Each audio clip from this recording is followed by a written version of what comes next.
Assalamualaikum warahmatullahi wabarakatuh. Ada video dari seorang netizen yang kemudian ditanggapi oleh seorang ustadz dari kalangan Salafi, dan ustadz ini namanya sudah lumayan dikenal ya. Namanya Ustadz Ahmad Ubaidillah. Tapi bukan Ubaidillahnya Ba'alawi ya. Kalau Ubaidillahnya Ba'alawi itu kan suka dawir, suka ngedabrus. Kalau Ustadz ini enggak ya, Ustadz ini Ustadz Salafi ya. Ustadz Salafi menanggapi video dari netizen yang membuat parodi ya, membuat parodi dengan mengutip perkataan dari Ustadz Salafi yang memberikan nasihat kepada kaum muslimin di tengah naiknya dolar ya. Coba kita simak videonya. Mau itu dolar 8.000, mau itu dolar 18.000, mau itu 8 juta sekalipun, kalau sudah Allah menentukan rezekimu, tidak akan ikhwah itu tertukar. Antum yakin tidak sama Allah? Mana? Yakin tidak? Yakin itu. Miris sekali beliau sampai memberikan arang di bagian sini, entah itu arang atau spidol. Ya, itu memang kelakuan orang-orang yang benci dengan para dai Salafi. Yang sebenarnya para dai Salafi itu mengeluarkan statement bukan asal bunyi. Ya, bukan asal bunyi. Ini kan berawal dari postingan Ustadz Mufi Hanif Tholib.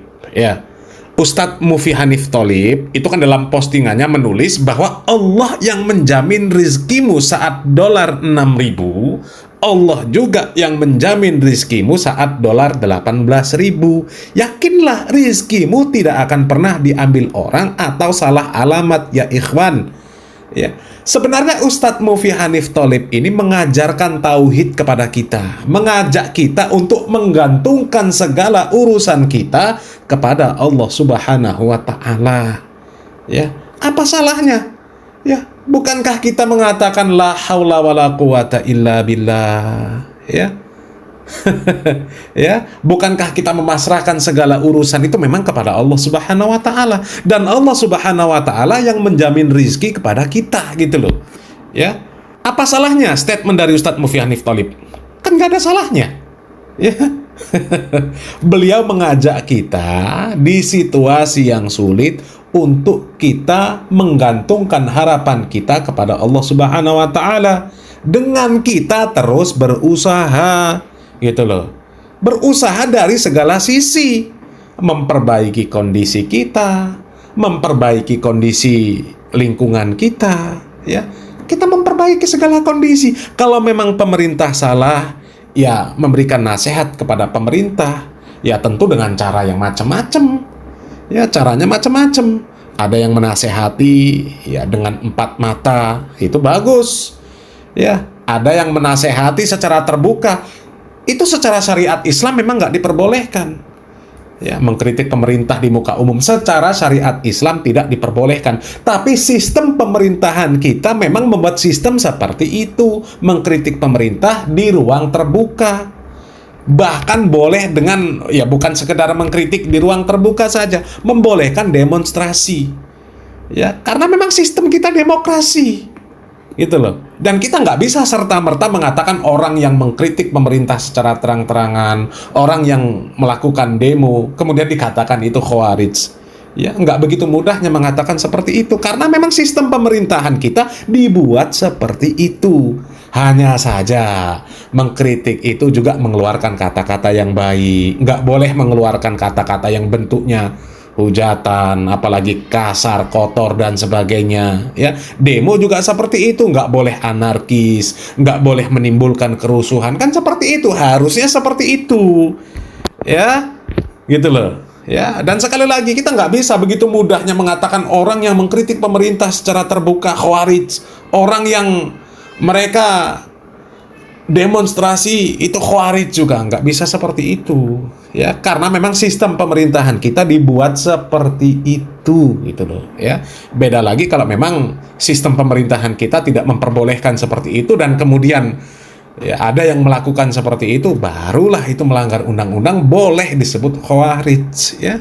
Dan komentar para ustadz-ustadz pun seperti ini. Bagaimana hukumnya mengolok-olok ajaran agama seperti ini, terutama di poin yang dibahas tadi. Sebenarnya ucapan seorang tabi'in Salamah bin Dinar, nih bisa dilihat persis sekali dengan ucapan Salamah bin Dinar. Memang tanda bekas sujud itu bukan dimaksud di Al-Quran, tetapi yang digambarkan di situ adalah bentuk al-muhakah yang disinggung Imam Nawawi dan Imam Ghazali juga, dan banyak ulama lain tentunya, adalah memperagakan gerakan atau ucapan muslim yang lain dengan tujuan untuk menghina, membuat tertawaan. Dan ini kata Imam Nawawi haram berdasarkan ijma' kesepakatan para ulama, tidak ada perselisihan. Dalilnya bisa dilihat di dalam hadis riwayat Abu Dawud dari Aisyah radhiyallahu anha yang ditegur oleh Nabi untuk tidak melakukan perbuatan ini. Dan gimana cara mengukur itu sebagai suatu olok-olokan? Standarnya kata Ibnu Taimiyah dalam kitab As-Sarimul Maslul adalah urf, kebiasaan manusia. Orang-orang lihatnya gimana? Loh, itu memang termasuk mengolok-olok yang dilakukan tadi. Sekarang kita mari bahas hukumnya. Jadi ada dua rincian yang berbeda, apakah orangnya yang diolok-olok ataukah ajarannya. Jika yang diolok-olok ajarannya, maka ini kufur, mengeluarkan orang dari Islam berdasarkan ijma' ulama. Sepakat semua ulama. Di mazhab Hanafi ada nukilan dari Ibnu Amir al-Hajj, di mazhab Maliki ada nukilan dari Ibnu al-Arabi, dua-duanya nukil ijma'. Juga ada ucapan Imam Nawawi di mazhab Syafi'i, serta ucapan Ibnu Qudamah dari mazhab Hambali. Semuanya sama, mengkafirkan orang yang mengolok-olok ajaran Islam, walaupun dibuat bercandaan, cuman lelucon. Kenapa? Karena dalilnya tegas. Di dalam surat At-Taubah ayat 65 sampai 66, Allah sebut mereka qad kafartum ba'da imanikum, kalian telah kafir setelah kalian beriman. Alasannya, sebab nuzulnya, mereka mengatakan ini orang-orang yang kori-kori ini, pembaca Quran ini, tidak ada yang lebih rakus perutnya daripada mereka, tidak ada yang lebih dusta kata-katanya dibanding mereka, tidak ada yang lebih pengecut dari mereka saat bertemu lawan di medan perang. Tapi kalau spesifik menghina pada orangnya, pribadinya misalnya ya, jenggotnya, hal-hal spesifik bukan menjurus ke ajaran Islam, maka hukum asalnya adalah tetap maksiat. Terkadang bisa naik derajatnya menjadi kufur berdasarkan dalil sabab nuzul tadi, karena memang di sabab nuzulnya itu menghina orang. Spesifik lagi, teman-teman bisa lihat di dalil surat Al-Mu'minun ayat 108 sampai 110, menghina orang-orang muslim itu menjadi penyebab mereka masuk ke dalam neraka. Nanti ada yang nge-framing nih, ini ustadznya mudah mengkafirkan. Lah ini kayaknya memang tidak belajar bedanya vonis kafir secara mutlak dengan vonis secara muayyan. Kenapa tidak tahu? Kenapa tidak tahu hukum ini? Karena kayaknya memang jarang ngaji kitab, yang ada ngajinya ke drama Korea dan BTS. Ya, coba. Ya, memang seperti itulah mereka. Ya, kita nggak heran lah ketika ada para asatidz salafi yang kemudian tidak mereka sukai. Ya, kadang-kadang justru ya bukan hanya mereka membuat parodi yang seperti itu tadi, bahkan mereka mengedit gambar-gambar, video-video dari para asatidz salafi ya semau mereka lah. Ya, contohnya ini video dari Ustadz Firanda Andirja, Ustadz Yazid bin Abdul Qadir Jawas rahimahullah. Ya, mereka buat seperti ini, seolah-olah seperti iblis. Ya, padahal ajaran yang mereka sampaikan itu ajaran yang benar, mengajak manusia untuk mentauhidkan Allah Subhanahu wa taala, ya, meninggalkan segala bentuk syirik, tahayul, bid'ah, khurafat. Ya, termasuk ya ustadz-ustadz yang mengatakan ya memang Allah Subhanahu wa taala yang memberikan rizki kepadamu di saat dolar 6.000 maupun di saat dolar 18.000, mau dolar 1 juta, ya tetap Allah Subhanahu wa taala yang menjamin rezeki kita, nggak akan meleset. Ya, kalau memang kita mampu untuk membeli sesuatu, maka dengan jalan yang Allah Subhanahu wa taala kehendaki, Allah Subhanahu wa taala akan memampukan kita, gitu loh. Yang penting kita berusaha. Ya. Dan kemudian kita memasrahkan hasil usaha kita kepada Allah Subhanahu wa taala. Wa may yatawakkal 'alallah fahuwa hasbuh. Barang siapa yang bertawakal kepada Allah Subhanahu wa taala, Allah Subhanahu wa taala akan mencukupkan keperluannya. Wa may yattaqillah yaj'al lahu makhraja wa yarzuquhu min haitsu la yahtasib. Itu kita harus yakini. Ya, barang siapa yang bertawakal kepada Allah Subhanahu wa taala, Allah Subhanahu wa taala akan memberikan jalan keluar. Ya, akan memberikan rizki kepada kita dari jalan yang tidak kita sangka-sangka. Ya, kita menyangka nggak akan mampu beli, tapi Allah Subhanahu wa taala berkehendak mampu kita membelinya. Diberikan rizki dari jalan yang kita tidak pernah mengira bahwa kita akan mendapatkan rizki dari jalan tersebut. Bahkan seumur hidup kita kita nggak menyangka bakal menginjak tempat di mana kita mendapatkan rizki tersebut, dan seumur hidup ya kita itu cuma sekali menginjakkan tempat di mana kita mendapatkan rizki tersebut. Setelah mendapatkan rizki tersebut, kita nggak pernah menginjakkan lagi sampai kita mati. Ya, begitu juga dengan ajal. Ya, kita ini nggak akan pernah mati kecuali rizki kita ini sudah benar-benar tuntas, nggak ada yang kurang. Ya, Al-Imam Muzani rahimahullah, beliau mengatakan makhluk itu akan mati ya, dan ajalnya datang kalau rizkinya sudah habis dan amalnya itu sudah berakhir. Tapi kalau rizkinya memang masih ada, ya, kemudian catatan amalnya belum sempurna, ya, maka dia nggak akan mati. Ya, di dalam hadis riwayat Ibnu Majah, Nabi kita Muhammad SAW mengatakan, wahai manusia, bertakwalah kalian kepada Allah Subhanahu wa Ta'ala dan tempuhlah jalan yang baik dalam mencari rezeki.